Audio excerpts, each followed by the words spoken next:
administrative, financial. Week 2 of the United Nations Climate Conference began with blunt words. Let's cut the theatrics and get down to real business.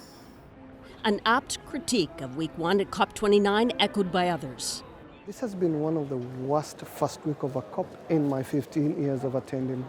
The so-called finance COP is tasked with squeezing hundreds of billions of dollars out of the world's wealthiest countries to help developing nations adapt to climate change and move away from fossil fuels.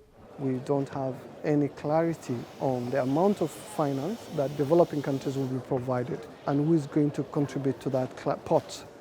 Part of the problem, with a new Trump administration on the way, he says U.S. leadership has been neutered. Many of the rich world wanting to hide behind Trump's administration, so not wanting to come forward on the delivery of the much-needed finance. COP29 comes in a year of savage storms, crippling drought, and deadly floods. Yet oil and gas production is on the rise, and so are emissions. Baku's towers of flame, as they're called, are homage to its oil and gas reserves, and the host country, Azerbaijan, is under pressure. How many oil and gas deals have Azerbaijan done this year while leading these talks? He doesn't answer directly.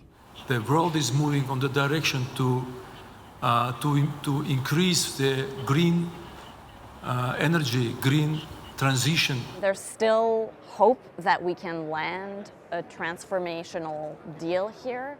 Canadian Caroline Bruyette is ready for the fight. It is going to include long nights, but really we cannot afford to fail.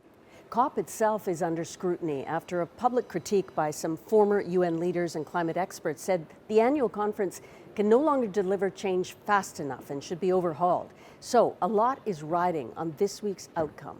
Susan Ormiston, CBC News in Baku, Azerbaijan.